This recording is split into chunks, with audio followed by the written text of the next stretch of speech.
Paz do Senhor, povo de Deus, sejam todos bem-vindos. Está começando mais uma escola bíblica aqui pelo canal Casa do Pão.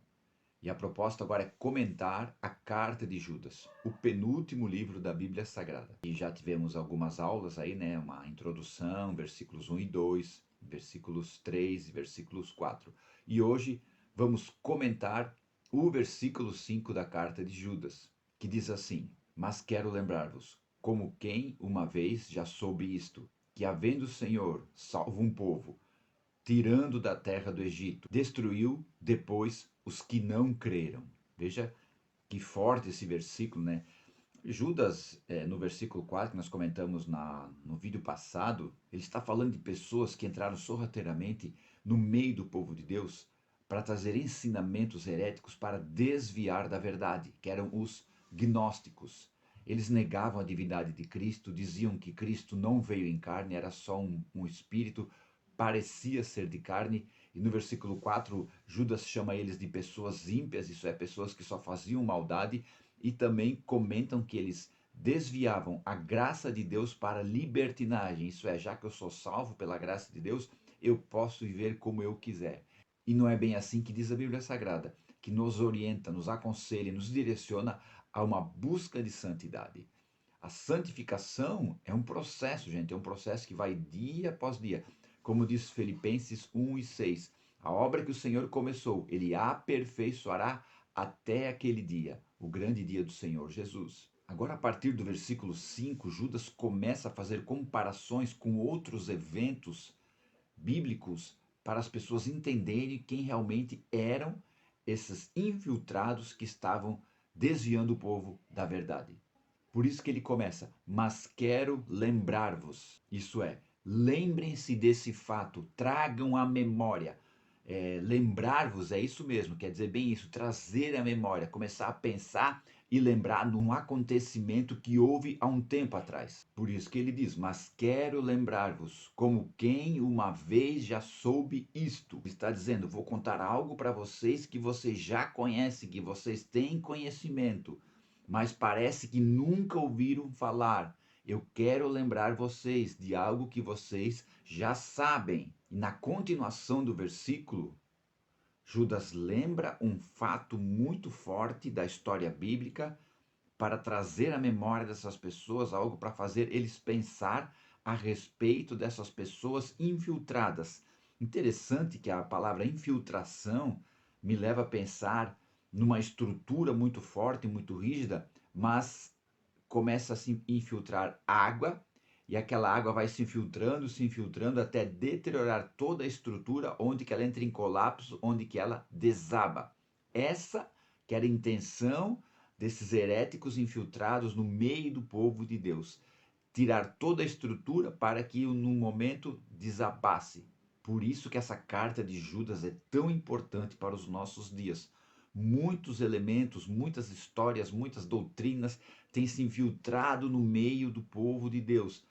Para o quê? Para desviar da verdade e a estrutura que Deus tem montado, que a sua igreja, que a sua, vai desabar, vai virar em nada.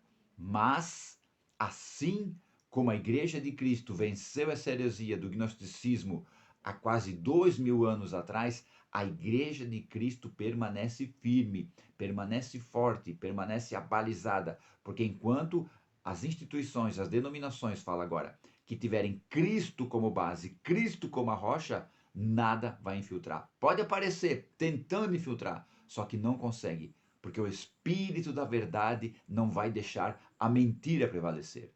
E ele continua o versículo, havendo o Senhor salvo um povo, quer dizer, é o exemplo que Judas está usando para trazer à memória dessas pessoas aquilo que elas estavam vendo em relação a esses heréticos. Havendo o Senhor salvo um povo. Essa palavra salvar quer dizer resgatar, guardar, preservar. Isso é, tirar de um lugar perigoso, de um lugar que vai acontecer algo muito terrível e levar para outro lugar, para ser o quê? Preservado, guardado, cuidado, salvo. Havendo um Senhor, salvo um povo. Aí Judas diz que povo que era esse? Quando os tirou da terra do Egito. Ou como o texto diz, tirando-os da terra do Egito.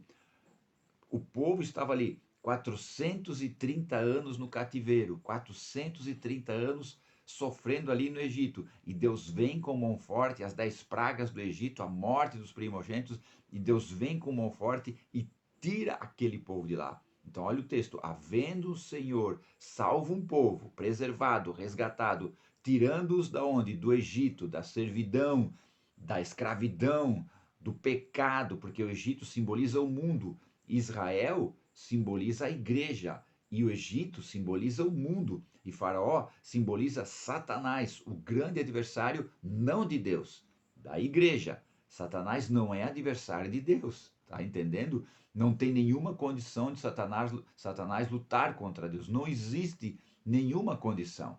Tanto é que em Apocalipse diz que quando Deus manda prender Satanás, quantos anjos ele manda? Um só. Manda um anjo só prender Satanás. Mas tu vê que não tem nenhuma condição de o Satanás lutar contra Deus. E sim, ele luta contra a igreja, contra nós, contra o povo de Deus. É isso que Paulo fala na carta aos Efésios, porque a nossa luta não é contra carne e sangue, mas contra os principados, as potestades, as hostes espirituais da maldade, nos lugares celestiais. Tá entendendo quem é a nossa luta? Nós lutamos contra um grande anjo que estava diante do Senhor e hoje ele perdeu toda a sua glória. Mas o seu poder, aquilo que Deus deu para ele, não foi retirado. Ok? Mas no nome de Jesus nós podemos vencer qualquer poder de Satanás. Mas olha o exemplo que Judas diz: havendo o Senhor salvo um povo, tirando-os da terra do Egito, os destruiu depois os que não creram. Olha que sério que é isso. Eu vou primeiro falar aqui da palavra depois. A palavra depois quer dizer segunda vez, segundo lugar. Isso é, primeiro Deus salvou esse povo, tirou do Egito, resgatou, libertou, preservou. Aí segundo, que é o depois, tem a sua parte, a sua atitude, a sua ação, aquilo que você deve fazer. Deus vai continuar com você, mas também tem a sua parte, tem a sua atitude.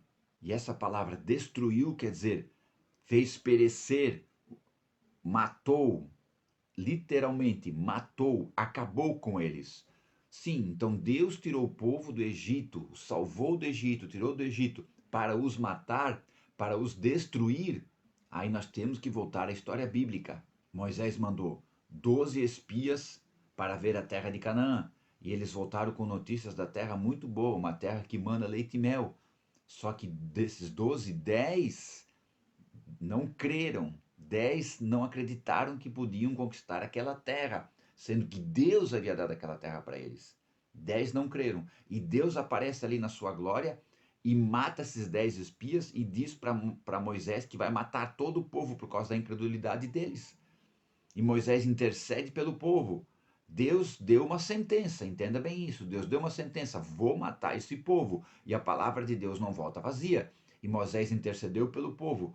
Então, naquele momento, Deus não matou. Mas Deus disse: durante 40 anos eles vão peregrinar no deserto e toda esta geração vai morrer. Então, a sentença de Deus foi cumprida. Ela foi só adiada, mas ela foi cumprida. Por isso que Judas disse: havendo o Senhor salvo um povo, os tirou do Egito e depois, na parte deles, no momento que era parte deles, junto com Deus, os destruiu, os fez perecer no deserto. Por isso que Judas explica: os que não creram, os que não creram. Isso é, aqueles que não confiaram, aqueles que não acreditaram, aqueles que não realmente colocaram a sua fé em Deus.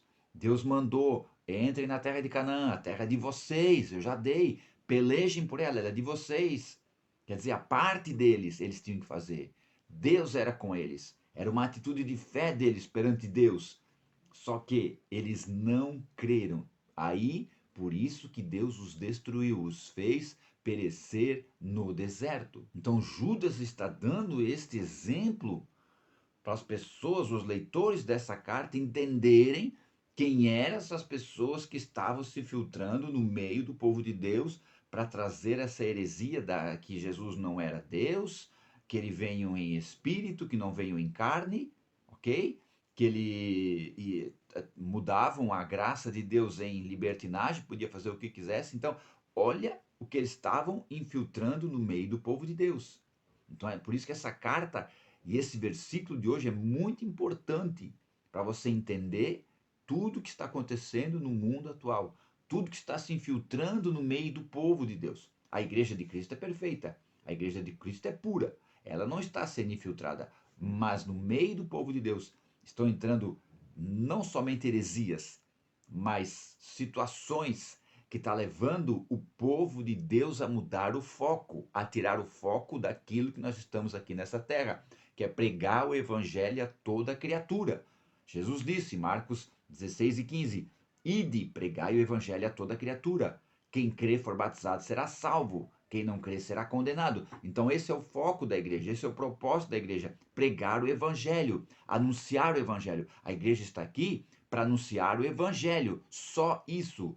Tem a obra social, tem o cuidado dos carentes, tem a questão da comunhão entre os irmãos, né?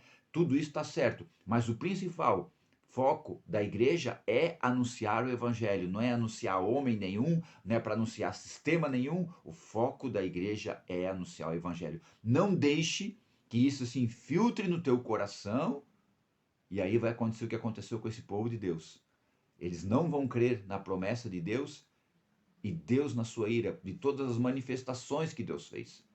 Porque Deus deu as 10 pragas lá do Egito e depois esse povo não confiou que eles iam entrar na terra prometida. Por isso que Deus os destruiu, porque não creram. Não creram só por causa disso. Amém? Que Deus abençoe. Um bom resto de domingo aí para você, para sua família. Amém? Muito obrigado por ter acompanhado essa aula. Até domingo que vem, como vamos comentar mais um versículo. Fiquem todos na paz. Tchau.